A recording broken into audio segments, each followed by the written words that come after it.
Hello, class 8. I welcome you all to English class. Students, today we are going to start the very last poem from your English literature syllabus, that is Where the Mind is Without Fear. So, this is the last poem from your syllabus, and the poem is written by Rabindranath Tagore. I'm sure you all are familiar with Rabindranath Tagore. He is the one who has written the national anthem of our country. He is a great writer. He has given a new face, a new look out through the literature and poetry in our language. He basically used to write in Bengali, and his work has been translated into English and many other languages. He has written more than thousands of poems and literatures and plays and dramas and whatnot.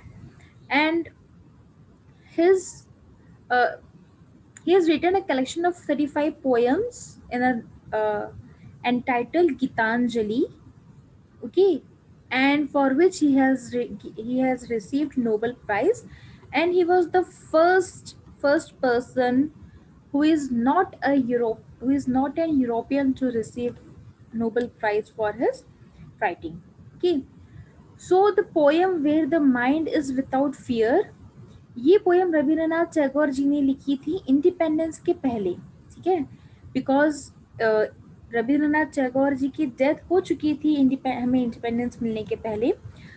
जब independence का revolution हमारी country में चल रहा था, उस दौरान रविंद्रनाथ टैगोर जी ने पोयम लिखी थी जहाँ पे वो अपने व्यूज, अपने आइडियाज बता रहे थे कि जो एक नया इंडिया बनेगा, जो एक नया इंडिपेंडेंट इंडिया बनेगा, वो इंडिया कैसा होना चाहिए.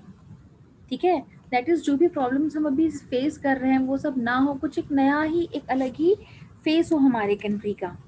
ठीक है, तो वो कैसे इंडिया होना चाहिए वो रविंद्रनाथ टैगोर जी ने इस पोएम में लिखा है. ठीक है, सो अभी हम जल्दी से पोएम स्टार्ट करते हैं. Will read out and check out what Rabindranath Tagore had to say about the new and independent India. Okay. So first I'll just give a reading to the entire poem, then we'll go for explanation.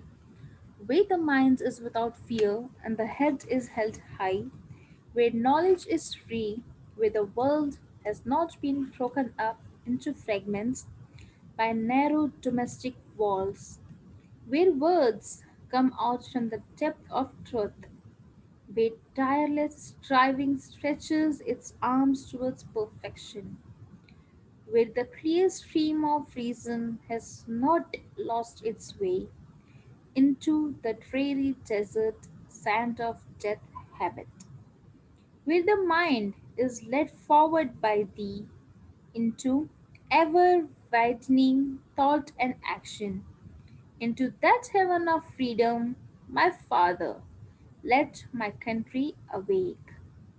So, this is the prayer he is rendering to the God. It is his thoughts, his ideas about the new India. So, now we'll just go for the line by line explanation of the same. Where the mind is without fear and the head is held high. तो यहाँ पे poet कह रहे हैं कि एक ऐसे India हमारा होना चाहिए जहाँ पे हम बिना डर के रहें. ठीक है, क्योंकि हम ब्रिटिशर्स के रूल में थे, एक हमेशा डर लगा रहता था कि हमें उन्हें फॉलो करना है, फॉलो नहीं करेंगे तो हमारे साथ हरासमेंट होगा, हमें टॉर्चर होगा, हम अरेस्ट हो सकते हैं, हमें मारा जाएगा. तो एक कहीं ना कहीं डर हमेशा हमारे माइंड में रहता था. तो पोएट कह रहे हैं कि हमें उस माइंड से, उस फियर से बाहर निकलना है जहाँ पे हम प्राउडली अपना सिर ऊंचा करके रह सके. Where knowledge is free. Knowledge कौन सी नॉलेज है यहाँ पे नॉलेज है ह्यूमैनिटी की नॉलेज. वो नॉलेज जो हम एक दूसरे से मिल के गेन कर रहे हैं, हमारी नॉलेज एनहेंस कर रहे हैं, वो फ्री हो. फ्री इन द सेंस कि हम जो हमारी नॉलेज हम फ्रीली दूसरों तक वो स्प्रेड कर सके. कहाँ पे कोई बंधन, कोई रेस्ट्रिक्शन ना हो. दैट इज के पहले रेस्ट्रिक्शन थे कि हम किसी से क्या बात नहीं कर सकते, क्या कर सकते हैं, हमें क्या करना क्या नहीं करना, ये सब कुछ ब्रिटिशर्स के अकॉर्डिंग होता था. लेकिन यहाँ पे हमें फ्री रहना है. जो हमारी नॉलेज है, चाहे वो हमारे कल्चर, हमारे रिलीजन के लिए क्यों ना हो, वो हम फ्रीली लोगों तक स्प्रेड कर सके. ये होता है where the knowledge is free. where the world is not being broken up into fragments by narrow domestic walls. So further poet कह रहे हैं कि जो वर्ल्ड है वो वर्ल्ड टुकड़ों में ना बटा हो, ठीक है, इनटू स्मॉल फ्रैगमेंट्स है, इनटू स्मॉल फ्रैगमेंट्स मतलब छोटे छोटे टुकड़े, माय नैरो डोमेस्टिक वॉल्स। तो पोइट कह रहे हैं कि जैसे कि कंट्रीज में रिलीजन को लेके, कास्ट, कल्चर, रेस, इन सब को लेकर के जो डिफरेंसेस हैं, हमारी सोसाइटी बटी हुई है अलग अलग कास्ट, अलग अलग रिलीजन में। वो कास्ट, वो रिलीजन, ये सब है डोमेस्टिक वॉर्स जो हमें एक दूसरे से अलग कर रहे हैं, हमें क्या कर रहे हैं, हमें टुकड़ों में बांट रहे हैं कि ये हिंदू है, ये मुस्लिम है, ये मराठी है, ये पंजाबी है, ये तमिल है, ये तेलुगु है। ये सारे डोमेस्टिक वॉर्स में हम बटे हुए हैं, ठीक है। तो पोइट कह रहे हैं कि जो नया इंडिया बनेगा वो इन सारे फ्रेगमेंट से छोड़ के एक इंडिपेंडेंट, एक यूनाइटेड नेशन बने जहाँ पे हर कोई इक्वली रह सके और किसी भी तरीके की कोई डोमेस्टिक वॉल हमारी कंट्री में ना हो। Where words come out from the depth of truth, where tireless striving stretches its arms towards perfection. So further poet कह रहे हैं कि हर एक शब्द जो निकले हमारे हमारे ज़बान से, हर एक शब्द जो निकले वो एकदम गहराइयों से सच्चा हो, ठीक है। जहाँ पे झूठ की, एक दूसरे को परेशान करने की, टॉर्चर करने के लिए कोई जगह ना हो, जो हम नॉलेज स्प्रेड कर रहे हो वो सच्ची नॉलेज हो, ठीक है। Where tireless striving stretches its arms towards perfection, that is जो भी हम लगातार कोशिश कर रहे हैं, टायरलेस मतलब कंटिन्यूसली, लगातार बिना थके हम जो कोशिश कर रहे हैं हमारे एक नया इंडिया बनाने की, हम जो रिवॉल्यूशन कर रहे थे इंडिपेंडेंस के लिए, ये एक टायरलेस एफर्ट्स थे, बिना रुके कंटिन्यूसली चलने वाले एफर्ट्स थे। सो पोइट कह रहे हैं कि ये जो एफर्ट्स हम कर रहे हैं इसका एंड रिजल्ट क्या हो, ये किस तरफ जाए, ये जाए परफेक्शन की ओर। परफेक्शन किस चीज में, एक परफेक्ट इंडिपेंडेंट नेशन हमारा बन सके, ठीक है। सो पॉइंट इन शॉर्ट ये कह रहे हैं कि जो इंडिया हो हमारा इंडिपेंडेंस के बाद, वो इंडिया ऐसा हो जहाँ पे किसी भी तरह का कोई रेस्ट्रिक्शंस ना हो, पूरी तरीके से फ्रीडम हो, freedom of thoughts, freedom of speech, freedom of unity, freedom of truth. और जो भी हमारा कॉन्स्टिट्यूशन बनेगा वो एकदम परफेक्ट कॉन्स्टिट्यूशन बने जो कि हमारी कंट्री को परफेक्ट कंट्री बनाए, right. So moving on with the poem, where the clear stream of reason has not lost its way. So further poet कह रहे हैं कि जो reasons हैं, ठीक है, यहाँ पे ये जो poetic device यूज हुई है वो हुआ है मेटाफॉर। मेटाफॉर क्यों, क्योंकि इन लाइन्स में, इन सारी लाइन्स में पोइट कंपेयर कर रहे हैं, कंपैरिजन हो रहा है एक चीज़ का दूसरी चीज़ से। तो यहाँ ऐसी जो लाइन्स होती है वहाँ पे जो पोएटिक डिवाइस यूज होता है वो होता है मेटाफॉर, ठीक है। अब where the clear stream, stream मतलब क्या होता है, एक नदी, एक नहर, ठीक है, ऑफ रीजंस। तो कह रहे हैं कि ये जो रीजंस है हमारे एक इंडिपेंडेंट नेशन के, जो रीजंस है हमें क्यों, क्या वजह हमें क्यों इंडिपेंडेंट होना है, ये जो वजह है ये एक ही डायरेक्शन में जाना चाहिए, ये अपना रास्ता ना भटके कि हाँ हमें इंडिपेंडेंस चाहिए मतलब हमें चाहिए। ऐसा नहीं है कि हम डिवाइडेड हो गए हैं, कोई कोई किसी, कोई एक डायरेक्शन में जा रहा है, कोई दूसरे डायरेक्शन में जा रहा है। ये जो एक, जैसे कि नदी एक ही सीक्वेंस में, एक ही फ्लो में, एक ही लाइन में बहती है, उसी तरीके से भी हमारे रीजन सारे एक ही डायरेक्शन में जाने चाहिए। Into the dreary desert sand of dead habit. अब पोइट क्या कह रहे हैं कि जो स्ट्रीम ऑफ रीजन है ये, it should not lost its way, और वे लॉस्ट कर देगा तो कहाँ जाएगा, ये जाएगा डेजर्ट। ड्रेरी, ड्रेरी मीन्स जो कि डिप्रेशन है, डल है, ठीक है।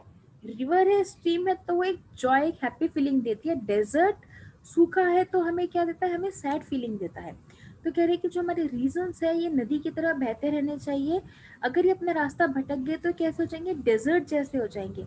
डेजर्ट क्या है, सैंड ऑफ डेड हैबिट, वो हैबिट जो हमारी खत्म हो चुकी है। अभी तक हमारी हैबिट में क्या है, रीजंस है कि हमें इंडिपेंडेंस चाहिए, अगर हमारे रीजंस अपना रास्ता भटक गए तो कैसे हो जाएगा हमारा देश, डेजर्ट की जैसा। डेजर्ट जिनकी जो आदतें हैं, जो हैबिट चल रही थी इंडिपेंडेंस की, वो मर चुकी है।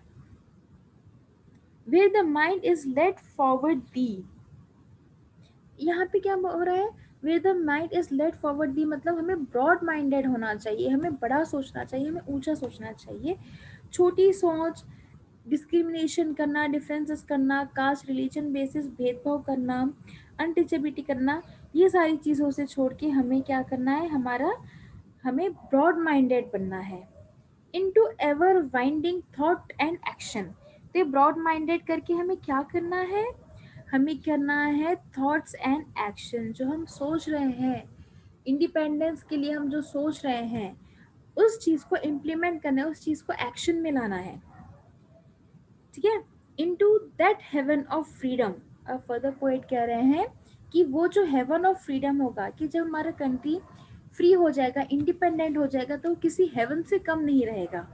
तो पोएट कह रहे हैं कि into that heaven of freedom my father यहाँ पे कौन है, यहाँ पे पोएट गॉड को कह रहे हैं फादर।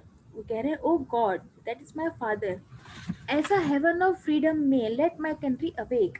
जो हमारी नई कंट्री बनेगी, इंडिपेंडेंस के बाद जो हमारी कंट्री बनेगी, वो कंट्री की सुबह किस में हो, हेवन ऑफ फ्रीडम में हो। ठीक है।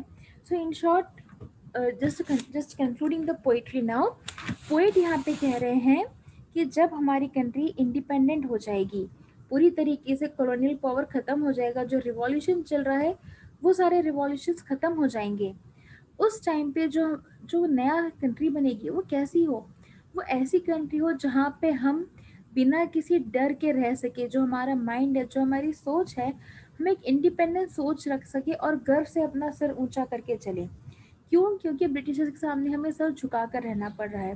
हमारी नॉलेज फ्री हो, जो हमारा कंट्री हो वो डोमेस्टिक वॉल्स में फ्रेगमेंटेड ना हो, टुकड़ों में बटा हुआ ना हो, कास्ट कल्चर रिलीजन सोसाइटीज़ को लेकर के, रिच पुअर को, अमीर गरीब हैं, एस टीज हैं, अलग अलग क्लास ऑफ पीपल है, सेक्शन है, लैंग्वेजेस ग्रुप हैं, ये सारी डोमेस्टिक वॉल से हमें हमारे कंट्री को, जो हमारा नया देश बनेगा वो ऐसे टुकड़े में बटा हुआ ना हो।